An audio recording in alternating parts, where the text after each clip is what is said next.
Hey everyone, Craig here from the Acid Horizon podcast. Today's episode is coming to you as a Patreon exclusive, which means contributing subscribers to our podcast can access this episode directly on our Patreon account. For those listening to the 10-minute preview, we invite you to subscribe to our Patreon, where you can access other exclusive episodes and other content as well.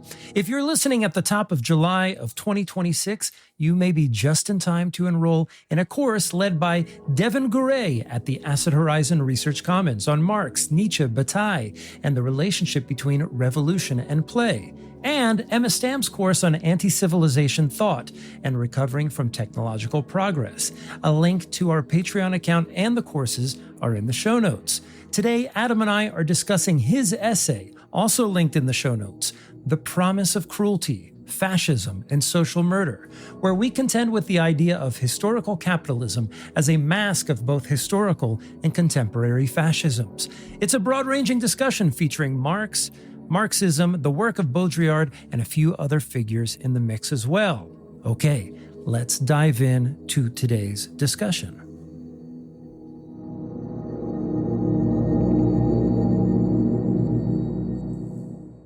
Welcome to Acid Horizon, the theory podcast. What if fascism isn't really a break from capitalist violence, but its inevitable expression? Ruptures internal to the system that exacerbate the ongoing social murder already endemic to global capitalism. And what if the cruelty of fascist violence isn't imported from outside, but is already presupposed by the libidinal structures of capitalism itself, where the petty reward of enjoying the suffering of exploited groups accelerates every other aspect of the system's violence? With this enjoyment now woven into the accelerated political milieu of the new right's dominance today, well, we're joined, as I said, by Adam C. Jones to delve into the failings of liberal anti-fascism and the prospect of a politics that can genuinely establish itself as an answer to the systemic and culturally entrenched cruelty of the contemporary far right. And Adam, let's begin. Welcome, Adam, to Acid Horizon, first of all. Maybe you want to introduce yourself? I mean, long-time listener, first-time caller, Craig. I mean, naturally, yes, of course, people who don't know, I was, of course, the host of the Zero and Repeater Books podcast. I was head vampire over at the castle over there. And this is my first time back in the realm of podcasting, following my dispute with some kind of Zionist Terminator entity that seemed to have been running a show over there. So it's glad to be back on the airwaves after all this time. This is an article that I saw in its early phases. I saw it in its middle phases, and I saw it in its published phase, and I saw it today again when I reviewed it to author some of the questions that we have on the docket here. But I think one of the things that we want to talk about with respect to the promise of cruelty and the idea of social murder is Engels' accusation towards capitalism, that capitalism is inherently murderous, and it knows it. And I just want to unpack some of the sort of textual support for this essay as we go through your argument. So maybe we can start there. Yes, so Friedrich Engels, of course, the co-author with Karl Marx of the Communist Manifesto. Before him and Marx really hit it off, he is part of this group called Die Freien, the Young Hegelians, and at the time that he writes his book called The Condition of the Working Class in England, so he's staying in Manchester between the years of 1842 and 1844. And he is going there in part to sort of manage some of his father's holdings. Engels is one of the first great class traitors. And he's essentially seeing this city, Manchester, a place where the Industrial Revolution and, of course, therefore capitalism is truly coming into gear. It's a place where this sort of thing is really taking off in the UK, particularly in the north of England, as well as in London. And he is seeing what this new system called capitalism does to people. And in many ways, he's writing in this period, really built in the build-up to what is going to be called one of the biggest outbreaks of insurrection and revolt in Europe, which is in 1848, a few years later, which is just called the revolutions of 1848. He's writing in a period which historically we call the pre-March period, the Vormers period. So essentially the period before March of 1848, when across Europe, democratic insurrections kick off, essentially, from France, Germany, I think parts of Italy. I think only a few parts of Scandinavia are really left untouched by a lot of these revolts. And one of the things that is really shocking Engels, and he's writing this book here, essentially, he's writing it in German for Germans, saying that this system that the Brits have invented, it's coming here. It's coming here, it's already here, and this is what it produces. It produces a system in which people are stripped of the means of living, without the exception of if they work for someone else for wages, then they can partially buy some of those means for living, but they are forced to work in conditions which are basically hitherto unseen in human history. This great advent of machinery which can crush the human body, these conditions of toxic chemicals used in the textile industry and the various kinds of chemical manufacturing, which cause new forms of illness we never knew could actually have. And he ends up summarizing the idea of social murder, which he introduces in this book in the following paragraph, which I actually just want to read out.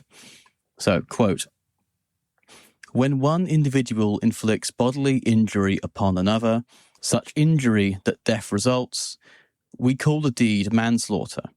When the assailant knew in advance that the injury would be fatal, we call his deed murder. But when society places hundreds of proletarians in such a position that they inevitably meet a too early and an unnatural death, one which is quite as much a death by violence as that by the sword or bullet, when it deprives thousands of the necessities of life, places them under conditions in which they cannot live, forces them through the strong arm of the law to remain in such conditions until that death ensues, which is the inevitable consequence, knows that these thousands of victims must perish and yet permits these conditions to remain, its deed is murder just as surely as the deed of the single individual, disguised malicious murder. Murder against which none can defend himself, which does not seem what it is because no man sees the murderer, because the death of a victim seemed a natural one, since the offence is more one of omission than of commission, but murder it remains." And this is Engels basically discovering sort of the secret of capitalism that Marx will go on to lay out further in Capital, which is, in order to get people to work for bosses, they need a reason to have to go work for them. They need a reason such that they need wages.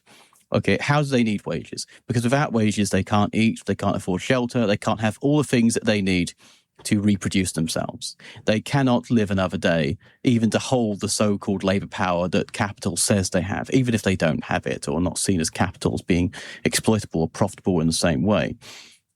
And so people are forced in conditions where societal mandate means that they cannot live under these circumstances, or life becomes diminished. It can be put under greater threat under these circumstances of economic exploitation.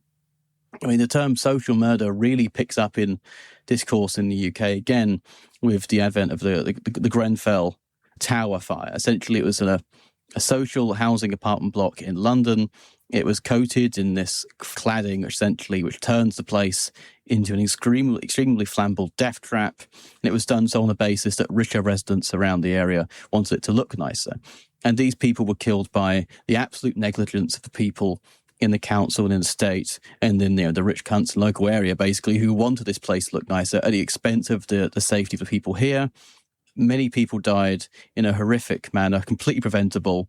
And yet the social relations of society meant that their death became essentially rendered into a pure statistic. And why I turn to the concept of social murder is because the violence of the capitalist economy is essentially diffuse across society, and yet Engels gives us this concept, lets us think it, makes it sensible to us, makes it even thinkable in the form of this concept, which talks about how society itself can be organized to render people's lives shorter, inflict violence upon them. And what this also does is it's a concept which goes against reform.